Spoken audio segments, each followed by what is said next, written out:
नमस्कार साथियों सभी को हमारे इस प्लस एकेडमी ऑनलाइन प्लेटफॉर्म में आप सभी का स्वागत है। पिछले दिनों से हम बात कर रहे थे कि सीटी में जो आए हुए प्रश्न थे उन प्रश्नों की बात कर रहे थे कि किस प्रकार के प्रश्न पिछली पेपर जो सीटी का हुआ था उसमें पूछे गए हैं और अब 2024 में जो पेपर हैं वो किस प्रकार के बन सकते हैं, यानी क्वेश्चन कहाँ से आने की संभावना होती है। तो आज का जो हमारा ये पेपर रहेगा 124 ABC, इसमें मुख्य रूप से हम कंप्यूटर की बात करेंगे कि कंप्यूटर के कौन कौन से क्वेश्चन आए थे और अब की बार जो कंप्यूटर के प्रश्न किस प्रकार से आ सकते हैं। हमारा ये प्रश्न करवाने का मोटिव सिर्फ इतना सा है कि आपको इस पता चले कि सीटी की एग्जाम का जो लेवल है इसमें प्रश्न किस प्रकार से पूछे हैं और कंप्यूटर के इसमें बहुत ही शानदार प्रश्न पूछे गए हैं, तो यहाँ से रिपीट होने की भी संभावनाएं काफी है। तो आप देखिएगा इनमें से कौन सा नॉन इम्पैक्ट प्रिंटर है। नॉन इम्पैक्ट प्रिंटर की बात करें तो प्रिंटर मुख्य रूप से दो प्रकार के होते हैं। एक इम्पैक्ट प्रिंटर होता है, मुख्य रूप से कितने प्रकार के, दो, एक होता है इम्पैक्ट और एक होता है आपका non impact. Non impact impact printer होते हैं उनमें एक तो डीएमपी प्रिंटर होता है, एक डेजिवेल प्रिंटर होता है, जबकि नॉन इम्पैक्ट प्रिंटर ये मुख्य रूप से तीन होते हैं। एक होता है आपका लेजर प्रिंटर, एक आपका होता है इंकजेट प्रिंटर, इंकजेट प्रिंटर होता है, एक जो आपका होता है ये होता है थर्मल प्रिंटर। कौन सा होता है? थर्मल। जो वर्तमान में सबसे अधिक प्रयोग में लिया जाने वाला जो प्रिंटर है वो लेजर प्रिंटर है, क्योंकि इस लेजर प्रिंटिंग की जो प्रिंटिंग क्वालिटी है वो बहुत ही शानदार है। और इंकजेट प्रिंटर है, इसमें क्या होता है कि कुछ कमियां होती है, जैसे मान लीजिए इसमें जो नोजल्स होती है उन नोजल्स का कुछ टाइम तक इसका प्रयोग नहीं करते हैं, तो प्रयोग नहीं करने पर इसकी नोजल्स में क्या होती है, स्याही जम जाती है, जिस कारण से इंक क्लॉगिंग की समस्या होती है और इसी के कारण इसका नाम क्या है, इंकजेट है। थर्मल प्रिंटर की मैं बात करूं तो यहां से बार बार क्वेश्चन पूछा जाता है कि एटीएम मशीन की रसीद छपाई में जो प्रिंटर प्रयोग किया जाता है वो कौन सा प्रिंटर है, तो थर्मल प्रिंटर है। याद रखना कि एटीएम मशीन में जो रसीद छपाई के लिए जो प्रिंटर होता है वो कौन सा है, थर्मल प्रिंटर है, ठीक है ना। तो जो नॉन इम्पैक्ट प्रिंटर है वो कौन सा है, लेजर, क्योंकि हम ये अपना बात कर लिए कि laser print non impact printer मुख्य रूप से कितने होते हैं, तीन होते हैं ना।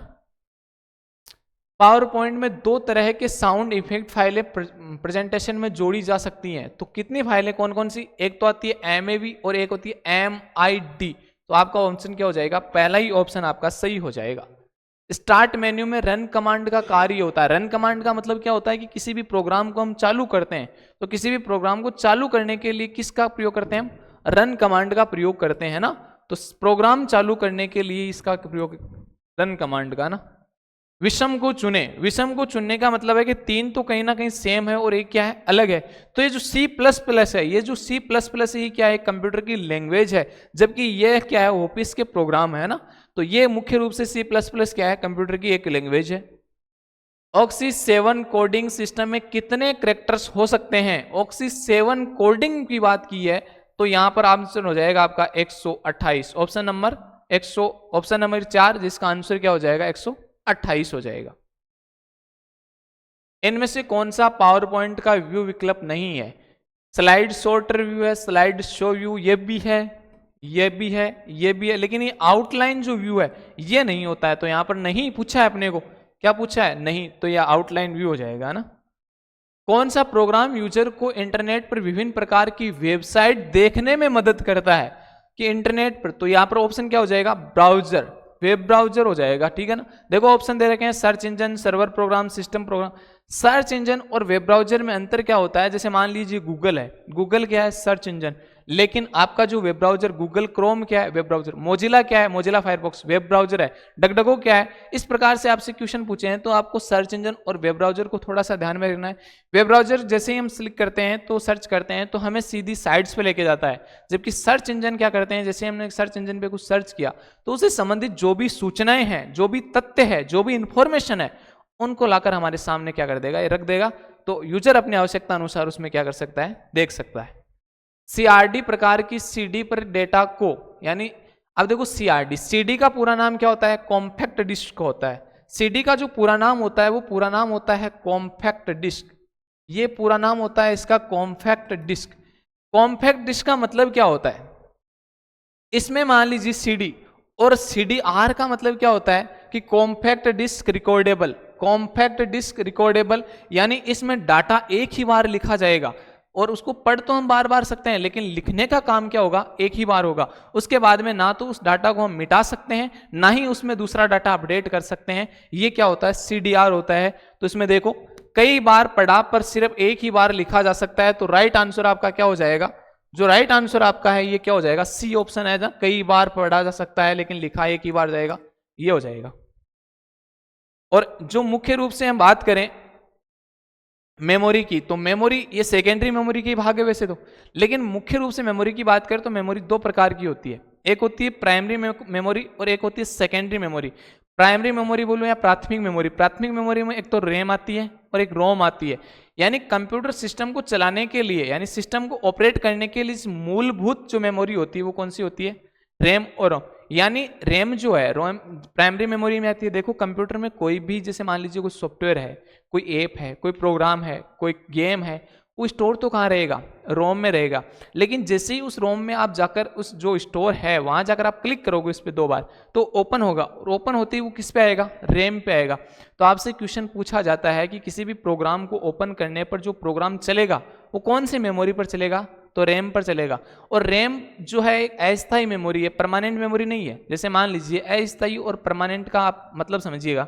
जैसे मान लीजिए आपने अपने सिस्टम को चालू कर रखा है और सिस्टम में जैसे ही आपकी मान लीजिए लाइट कनेक्शन हट गया तो कंप्यूटर आपका सीधा क्या हो जाएगा, बंद हो जाएगा।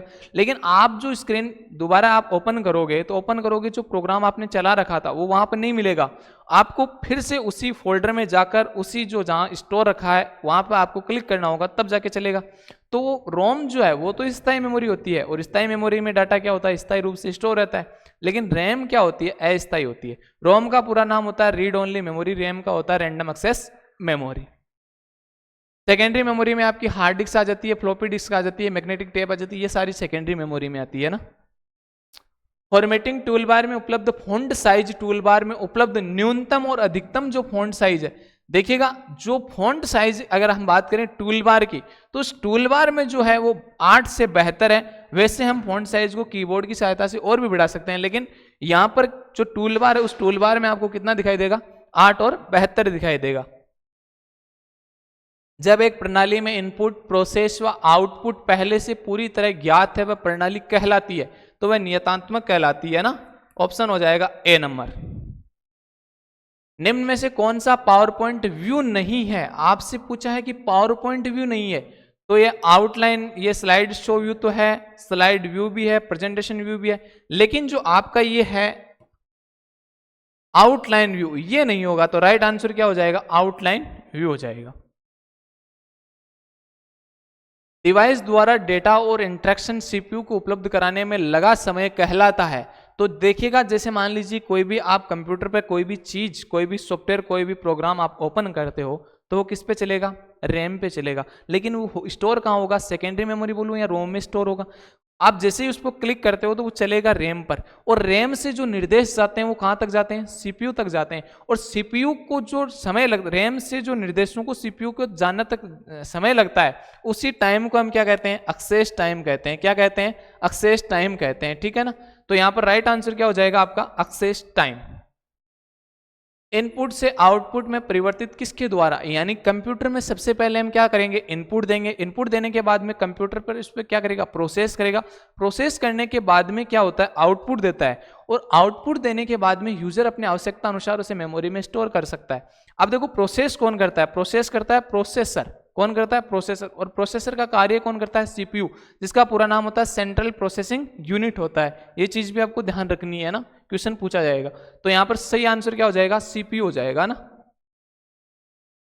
लॉजिकल ऑपरेटर्स का उदाहरण है तो अक्ष ओ आर, ये क्या हो जाएगा आपका, इस लॉजिकल ऑपरेटर्स का उदाहरण हो जाएगा। बाकी ये 3 नहीं होंगे ना। माइक्रोसॉफ्ट क्लिप गैलरी, अब गैलरी के नाम से स्पष्ट होता है कि अपनी जो फोन की जो गैलरी होती है उस गैलरी में हम क्या होती है, फोटोज वगैरह होती है, वीडियोस वगैरह होती है। तो यहाँ पर एमएस वर्ड में जो कोई भी डॉक्यूमेंट हम बना रहे हैं उस डॉक्यूमेंट में जो क्लिप, जो यानी इमेज वगैरह जोड़ने के लिए किसका प्रयोग करते हैं, क्लिप गैलरी का प्रयोग करते हैं। तो क्लिप आर्ट पिक्चर जोड़ने के लिए यहाँ पर क्या हो जाएगा, ये राइट आंसर हो जाएगा। क्लिप आर्ट पिक्चर जोड़ने के लिए क्लिप गैलरी का प्रयोग करते हैं। एक कार्य को आदेशों की श्रृंखला में अनुवाद करने की एक प्रक्रिया है जिसे कंप्यूटर उस कार्य को करने के लिए उपयोग करेगा। कोडिंग के आधार पर करेगा, सीधी सी बात है ना। किसी भी कार्य को, जानकारी को संचार माध्यम पर भेजने की दर कहलाती है, यानी किसी भी जानकारी जो कंप्यूटर के द्वारा जो सूचना है उसको आप किसी चैनल के माध्यम पर भेजते हैं तो वो भेजने की जो दर कहलाती है वो कहलाती है बॉड रेट। क्या कहलाती है? बॉड रेट कहलाती है। कंट्रोल प्लस वाई का प्रयोग किया जाता है। कंट्रोल प्लस वाई का मतलब आप ऐसे समझिएगा कि कंट्रोल प्लस वाई जो की आप दबाओगे उससे मतलब क्या होगा कि कंप्यूटर में जो आप काम कर रहे हो उस काम को, यानी अभी हो इस काम को पिछले स्तर पर जाने के लिए, यानी पहले जो काम किया गया उस पर जाने के लिए आप किसका प्रयोग करोगे? यानी अंतिम क्रिया जो कंप्यूटर के आप काम कर रहे हो उस क्रिया को आप देखना चाहते हो, पीछे आना चाहते हो जस्ट, तो वो क्या कहलाएगी? आपकी कंट्रोल प्लस वाई के साथ में आप प्रयोग करोगे तो उसे रीडू कहते हैं ना, रीडू करना। अंतिम क्रिया को रिपीट या रीडू करने के लिए ही करने वाली प्रक्रिया ही क्या कहलाती है? रीडू कहलाती है। और इसका प्रयोग हम कंट्रोल प्लस वाई के साथ में इस की का प्रयोग करेंगे तो हमें क्या कहा जाता है?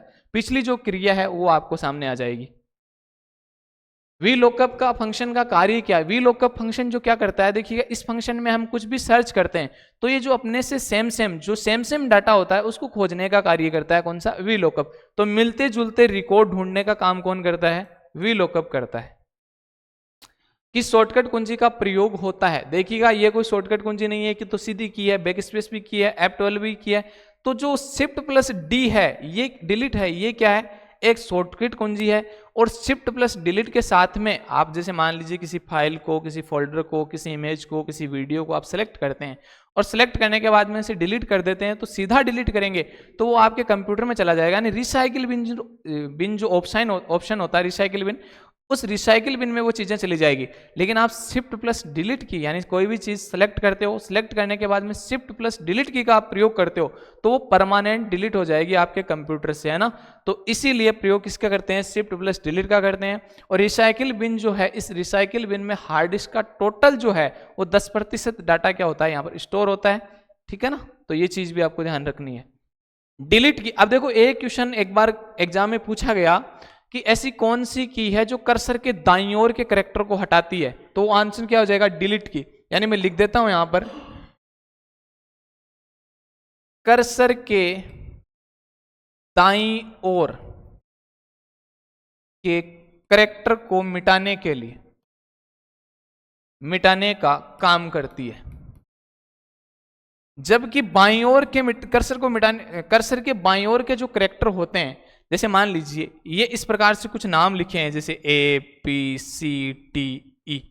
अब इनमें मैं बात करूं तो जैसे मान लीजिए ये नाम है तो इसमें जो कर्सर यहां है तो ये तो इसका दायां हो गया और ये पीछे वाला जो भाग है बायां हो गया। अब जैसे आप डिलीट की का प्रयोग करोगे तो जो ये B है ये हटेगा, और जैसे आप बैक स्पेस का प्रयोग करोगे तो ये A हटेगा। तो ये बाईं ओर के कैरेक्टर को मिटाने के लिए, बाईं ओर के कैरेक्टर को मिटाने के लिए, ठीक है ना, इसका प्रयोग करते हैं, बैक स्पेस का प्रयोग करते हैं। निम्नलिखित में से कौन सी सुविधा आपको अपनी वर्कशीट में डेटा को कम करने के, यानी डाटा को जो कम करने की अनुमति देती है? तो अनुमति आपको पता है कि सॉर्टिंग जो एक फंक्शन है यह हमें अपनी वर्कशीट में जो भी डाटा उसको कम करने यानी सॉर्ट में करने का आपको क्या देती है? अनुमति देती है, यानी ये काम करती है। तो यहां पर इस प्रकार से बात कह दी है ना। इनमें से कौन सा डाटा टाइप MS एक्सेल में नहीं है? तो डेट एंड टाइम है, लेबल है, नंबर है, लेकिन ये करेंसी नहीं है। क्या नहीं होगा? करेंसी। तो आंसर क्या हो जाएगा? करेंसी।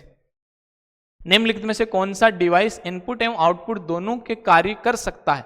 यानी ऐसा इनपुट या आउटपुट डिवाइस, ऐसा डिवाइस जो इनपुट का भी काम कर सकता है, यानी कंप्यूटर से इनपुट दे भी सकता है और कंप्यूटर के द्वारा जो आउटपुट देता है वो यूजर तक पहुंचा भी सकता है। तो ऐसा कौन सा है? देख, ट्रैक बॉल जो होता है ये क्या होता है? इनपुट होता है, ये इनपुट डिवाइस। कीबोर्ड भी क्या है? Input device. और ये प्राइमरी इनपुट डिवाइस है। आपको याद रखना है कि प्राइमरी इनपुट डिवाइस कौन सा है?